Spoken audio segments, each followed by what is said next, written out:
Welcome to the By Name List referral video series. This is video 5 in our series, and in this one we're going to focus on the final component of the By Name List referral, known as the needs assessment. In our previous video, we completed the member detail information pages, okay? And we hit save, and it said current progress is saved successfully. We can see that we now have a secondary window. So this is our first window here. This brings us back to HTI. The members details pages that we created was a secondary page. So we can close this window. I'm just going to leave it open because the same thing is going to happen again. I just want to show you. When we complete the needs assessment, it's going to open a third tab at the top. All of these, once we're completed, can be shut down. Okay, but for right now, our focus is going to be on the needs assessment. So we're going to click on the link at the bottom, right here, needs assessment. And we're going to proceed through all of the questions on the needs assessment with the client. All of the questions are mandatory and must be answered. The recommendation I would have is you want to have an open-ended conversation with your clients here. So there's certain steps. We're going to talk about factors that contribute to or complicate household circumstances, urgent risks and vulnerabilities the clients may have, any goals and activities, any comments the client may have, and then we have the confirmation. Okay, so my recommendation is you have an open-ended conversation with your client here. We don't want to go through each of these components, but we want to ask a question like, tell me about some factors that contributed to or complicated your circumstances, and let the client tell you their story. As they're telling you their story, what you're doing is you are marking off any components that you may hear the client contribute. Okay, so if the client says, well, I got in trouble with the law and I have, there's health and safety is an issue and, I'm constantly moving, you're going to check mark each of these components that you hear the client talk about. It's the easiest way to kind of go forward. You don't want to say, did you have criminal justice? Did you discharge from institution or care? Did you talk about discrimination?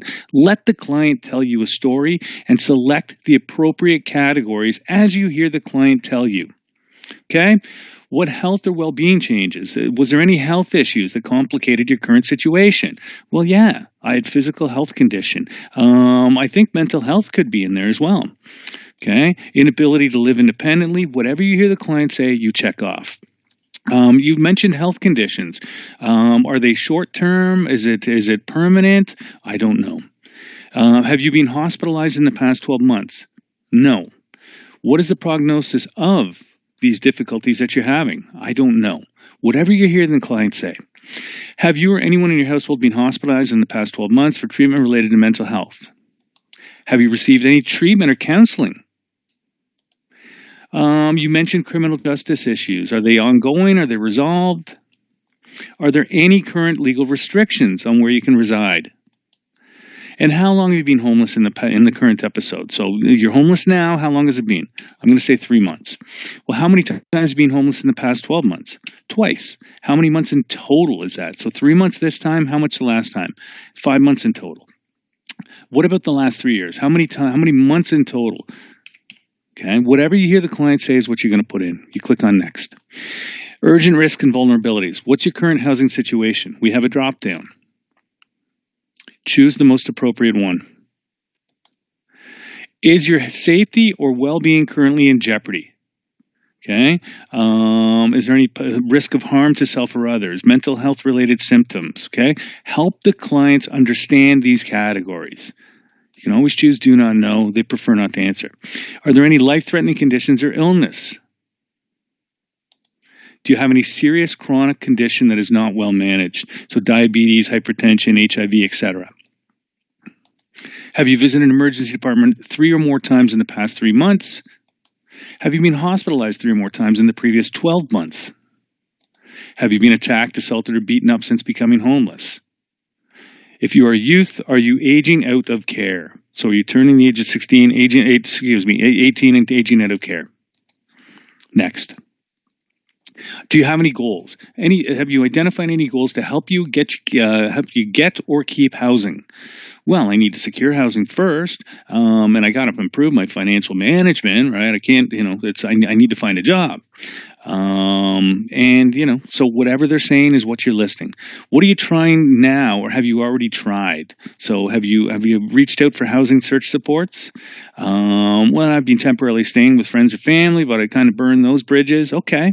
I'm pursuing other income. Whatever the client's saying, these are what you're listing.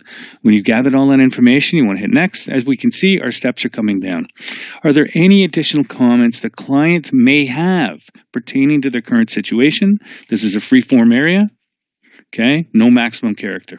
If there's no comments, you can hit next. You've successfully completed the needs assessment. So we want to make sure that we save it. So we're going to hit save and complete. Okay, current progress has been saved successfully. We may close this window. So now we have two windows open at the top. Our first was the client information. Okay, the client details, where we captured, the nationality, gender, sexual orientation, first name, last name, phone numbers, anything like that. The next is the needs assessment. Now let's take a look at this here.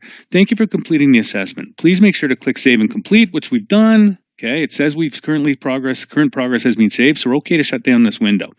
So your request to onboard the client to the by name list will be processed by the by name list coordinator. What happens now is both the referral and the needs analysis, that we've just completed will be processed by the by name list coordinator.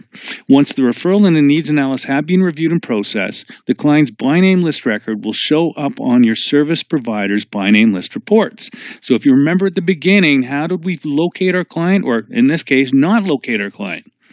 We went to the reports page. So the turnaround time for the Region Appeal to process the referral and the needs assessment is 72 hours. So we want to give the Region Appeal 72 hours to confirm all this information. After 72 hours, if you go back to your reports, you'll be able to locate the client that you just onboarded to the by name list. Okay, so I have faith in the system. Saves, so we can shut this page. From here, we're going to go back to the home page, and there's one more video that we want to talk about, and that is updating last contact date and editing, maintaining client's information. So you've successfully onboarded the client, you've created the filing cabinet, you've made the referral to the by name list, you've captured the client details, and you've completed the needs assessment. Congratulations. Looking forward to seeing you in our next video.